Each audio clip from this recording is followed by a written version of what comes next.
लेकिन आपको दो फैक्टर्स पर नजर रखनी है अगले 3 से 6 महीने का अगर आपका व्यू है तो।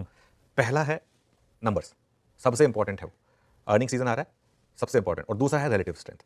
रिलेटिव स्ट्रेंथ माने जो हमने बार बार डिस्कस की है, वो स्टॉक्स जिन्होंने मंदी में आपका पैसा नहीं तोड़ा बल्कि ऑल टाइम हाई लगाया, ऑल टाइम हाई के काफी करीब है। हमने कई एग्जांपल्स दिए थे, रिपीट नहीं करूंगा, ठीक है।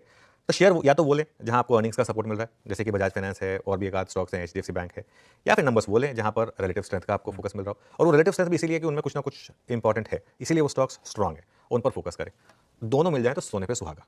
ऐसे स्टॉक्स बहुत कम होंगे, गिनती के 12 या 13। ट्रस्ट में उन 12 या 13 स्टॉक में रहिए। बोरिंग लगेगा आपको, लेकिन ये कोई एंटरटेनमेंट नहीं है, ये फाइनेंशियल्स है। ये आपको, मैं एक चीज़ बताऊं आपको, ये साल आपकी ना मेंटल स्ट्रेंथ टेस्ट करने वाला है more than anything else. Already कई लोगों को तो बाहर कर चुका होगा ये, जिनकी मेंटल स्ट्रेंथ वीक रही होगी। अगले 3-4 महीने भी ये आपकी मेंटल स्ट्रेंथ को टेस्ट करने वाला है। इस साल पैसा बनाने से ज़्यादा इंपॉर्टेंट है पैसा बचाना।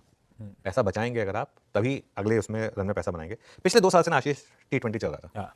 T20 में 20 ओवर में 250 का स्कोर भी बहुत, कई बार बोलते हैं कि इस बार बात करें कि क्या 300 ही बनेगा 20 ओवर में, वो भी चल जाता है। तो T20 में आप 20 ओवर में 250 रन बना सकते हैं। इस साल आप मानिए कि एक गाबा में टेस्ट मैच चल रहा है, और गाबा में अगर टेस्ट मैच चल रहा है तो गाबा में टेस्ट मैच में भी 250 का स्कोर बहुत बड़ा होता है। वहां पर आपको सबसे इंपॉर्टेंट है विकेट बचाना। और बीच बीच में जब हाफ वॉली आए या फुल टॉस आए, उस पर आपको शॉट मारना, स्कोर कर लेते, उसको आपको स्कोर करना है। ऐसे आपको बहुत कम, लेकिन बहुत कम मिलेंगे वो आपको, स्पेशली अगर सामने ऑस्ट्रेलियन बॉलिंग अटैक है तो और कम मिलेंगे। इस बाजार में अगर आप रोज ट्रेडिंग करेंगे, मैं अभी आपको लिख देता हूं, लॉस होगा आपका, कोई नहीं बचा पाएगा आपको अगर आप रोज ट्रेडिंग करेंगे तो।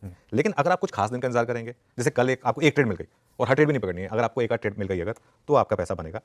2 सेक्टर्स पर नजर रखें अगर, apart from all this relative strength और बाकी, फार्मा और फाइनेंशियल्स। फार्मा में कल हम तो काफी टाइम से लॉन्ग थे, कल ऊपर खुलने के बाद प्रॉफिट बुकिंग हुई, वो भी हमने बात की थी कि ऊपर से थोड़ी प्रॉफिट बुकिंग आ सकती है, लेकिन टेक्सचर अभी भी स्ट्रांग है आगे जाते हुए यहाँ पर, क्योंकि नंबर्स यहाँ स्ट्रांग आएंगे इसकी वजह से। ऑयल मार्केटिंग कंपनीज और क्रूड से जुड़े हुए स्टॉक्स पर नजर रखें, अगर ये 70 के नीचे क्रूड सेटल हो गया तो। आईटी को भी कुछ टाइम के लिए इग्नोर कर दें। मदर मार्केट में बहुत वीकनेस है, अगर वहां रिसेशन आएगा तो आईटी में हो सकता है 31,000 का लो भी ना बचे, जो इसका 52 वीक लो था। तो इसके लिए इसको अभी, इस पर भी मौके आएंगे, जब आएंगे तब बात करेंगे, अभी हम मौके नहीं है बेसिकली।